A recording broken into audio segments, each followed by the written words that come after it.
The CBS 19 Weather Authority forecast: fog this morning, otherwise partly cloudy skies today. Some showers and thunderstorms this afternoon that may produce locally heavy rain. High temperatures will reach the mid-80s. Variably cloudy with more fog overnight tonight with lows in the mid-60s. Mostly sunny and seasonable on Tuesday, highs upper 80s. Wednesday and Thursday, both days partly cloudy with highs around 90. I'm CBS 19 Chief Meteorologist Travis Koshko for Seville 107.5 and 1260 WCHV.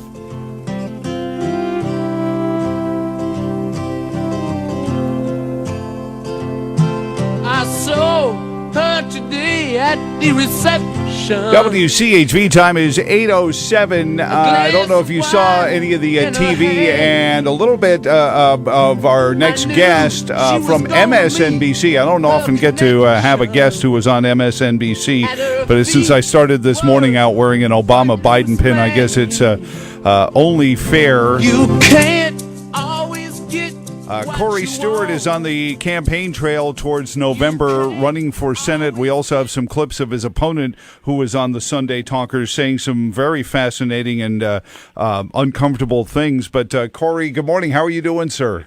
Great. Thanks for having me on this morning, Joe. Not at all. I was telling the audience earlier this morning that me and Reverend Al go back 30 years. I was a Cub. I wasn't even a Cub reporter. I was a Cub talk show host, Cub radio show host in 1988 in Poughkeepsie, New York, when a big lie was told that nearly cost the lives of a couple of New York State troopers, and Al Sharpton doubled down in that and never once apologized, never once said, hey, we were fooled, and yet it seems like so little has changed in 30 years. He was here in Charlottesville and then I guess ran back up to his studio to go mano with you, and was incendiary here just as he was in Poughkeepsie in 1988. And you actually used the phrase, if I can just borrow a clip from the show in here for a moment, I thought in your back and forth you bring this up. You're always looking back to the past. I'm talking about what you said. Explain to me your statements in light of what you're saying now. Reverend, let me just explain this. People don't care about what happened 150 years ago. Historians love this stuff, and I love history, but at the end of the day, we need to look at what the problems are today. And you mentioned that it was only people of a certain race who were facing these challenges with their education, their health care, their jobs, everything else. That's just simply not true. There are Americans of every single race, of every single religion, of every single ethnicity that are struggling with the same things.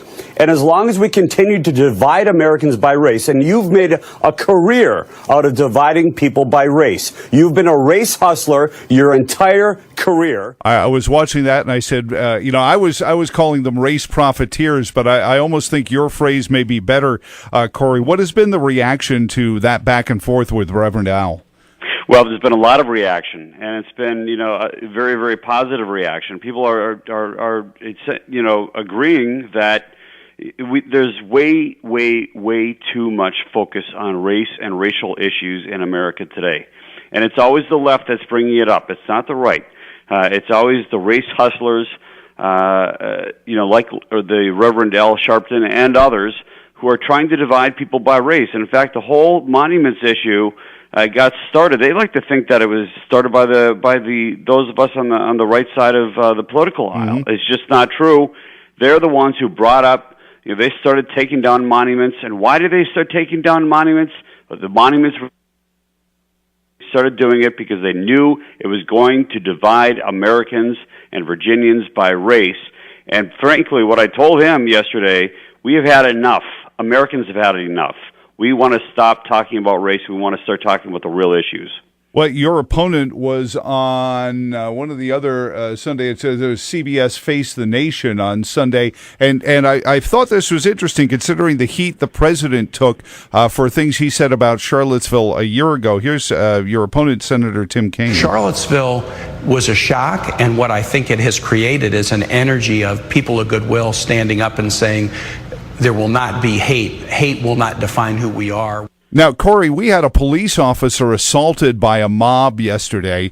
We had 200 kids whose parents are paying $40,000 a year to UVA for tuition, comparing the police to Klan. Are these people of goodwill?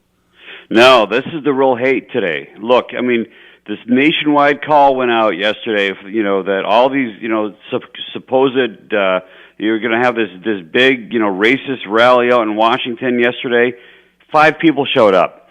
You know why 5 people showed up? Because at the end of the day, 99.99% of Americans are not racist. Mm-hmm. They're just not.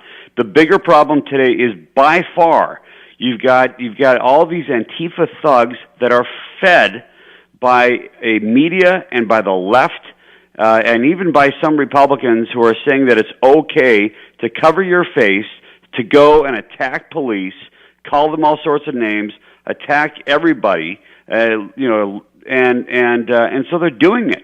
And nobody's calling them out. And I think that President Trump a year ago called them out. He called them out. We've all, those of us on the conservative side of things, we've said, you better start paying attention to this mob of left-wing thugs that we've created by encouraging them to do so, but in some cases by making them out as heroes because they got into a fight last year in Charlottesville. Well, let's talk about the anarchists, because that's really who was on the march here. Our friend Robert Trzynski, who I call the Tasmanian Devil, wrote a column this morning in which he's titled it, What Happens When Antifa Goes Out and Can't Find Any Fa. And we see, who there really is fighting an authority, is fighting our society as a whole. It's fighting for the dissolution of the rule of law and order and border and the right of property ownership. It's stunning, and I think that you mentioned a small minority of people and how little David Duke's rally in Washington was, but beyond that, we're looking at a crowd of maybe 100 people in a city of 43,000. Corey, we need to start making the case that this isn't even in Charlottesville, even close to a majority of the citizens. Yeah, look, and so many of the people who showed up last year on both sides of that thing in Charlottesville, what percentage who were actually from Charlottesville or even Virginia? It was very, very few. The left wants to make, racism is this big issue. And at the end of the day, it's not. Most of our problems in this country are not due to race. And we're not going to be able to fix our problems in this country by focusing on race. Because people face problems regardless of their race. It has very little to do with what race you are, to the extent that you have problems and so forth. Corey, I've got to run to a break. Can we hold on to you? I don't know what your campaign schedule is, but can I? Yeah, that's fine. Absolutely. Watch. Being tuned in means, does the political party make the candidate, or is it the other way around? Seville 107.5 and 1260 WCHV. The unemployment rate is low generally. That's good. It was coming down when he took office. That's good. How about gaps in income? They are significant. How about gaps in wealth? They are significant. That is Senator Tim Kaine. His opponent is Corey Stewart. And Corey, I want to ask you, because I want to go forward, because we have to go forward into fixing those problems. Tim Kaine has been mayor, governor, senator for the better part of 20 years, and he's saying, well, look, there's this huge poverty gap. Doesn't he bear some responsibility for that? He certainly does. At the end of the day, Americans just want their own incomes to increase. They want their own health care to get better. And if another American's health care gets better too, Americans are okay with that. But Democrats and these liberal left-wing guys like Tim Kaine, they continue to want to divide Americans by race. And absolutely, you're right that Tim Kaine's responsible. He's the one. Tim Kaine voted against every single thing that President Trump has done to revive this economy. This economy is booming right now because of a tax cut that was passed without a single Democrat vote, including without Tim Kaine's vote. And now he's bemoaning the fact that the unemployment rate, which is at a 50-year low, is not even lower. The guy's become a joke. Talk about closing, and I know that everyone's got polls, but talk about the impact your campaign has had. I know you've been talking about wearing out the shoe leather, Corey, because the media is running around with their New York Times and their Ipsos polls and all of this. There's a huge unknown factor, still 66% undecided, it seemed like. So talk about closing that gap and the things that Danville needs to hear. Last time you were on, we talked about the realities in Danville and how you were the one dealing with the realities of Danville and the poverty areas, even in a place like Charlottesville. Talk about what Corey Stewart, the senator, is going to help do to address some of those things, and maybe we can help close that unknown gap. Well, the only way that you can truly help people is to create more economic growth. And economic growth is not created by the government. It's created by private individuals and private businesses. And the government's role really is to make sure that you're not over-regulating businesses, that you're not overtaxing individuals. And that's what President Trump has done to lower the burden, the regulatory burden and the tax burden, not just on businesses but on individuals as well. And as that has happened, we're beginning to see this economic growth that is lifting up all Americans of every race, of every ethnicity. And that's how things are fixed.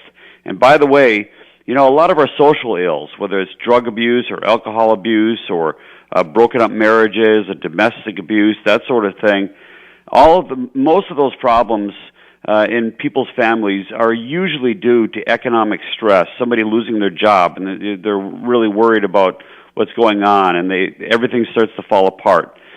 But by the same token, when you bring back economic growth and jobs, and wages start rising very, very fast, and you can get good jobs, not just the cheap service jobs, people start to fix their own problems. That's how we do it. That's not government fixing problems. It's allowing people to fix their own problems by making sure that there's a sufficient amount of prosperity in the country.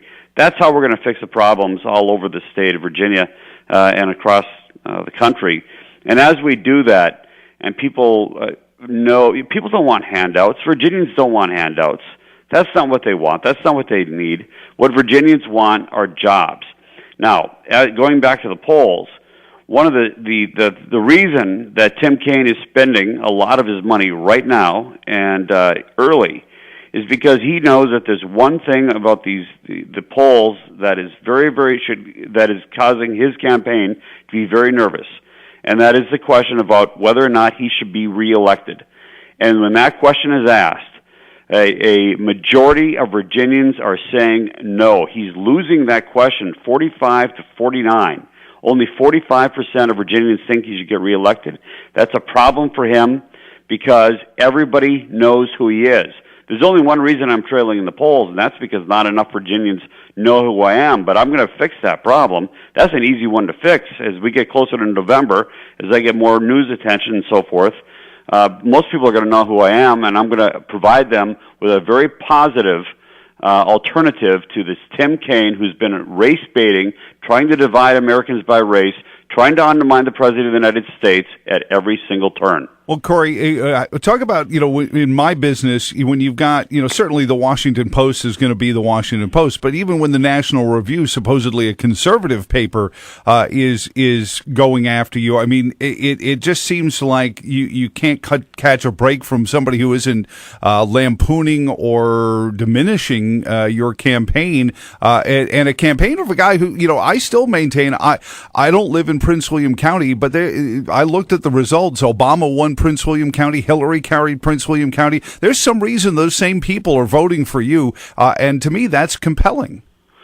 Well, that's right. And of course, when I see these negative articles, and they just mimic each other. In the National Review and others, and Bill Kristol. Look, what's happened here is our whole political system is shifting very, very quickly right now. People who were once Republicans are becoming Democrats. People who were once Democrats, especially a lot of working people, are becoming Republicans because they realize it's the Republican Party under President Trump that is really leading to increased prosperity for them. So I don't worry about those things, and that's how I've been able to win in Prince William County. I've been able to win in Prince William County because I don't focus on things like race. Focus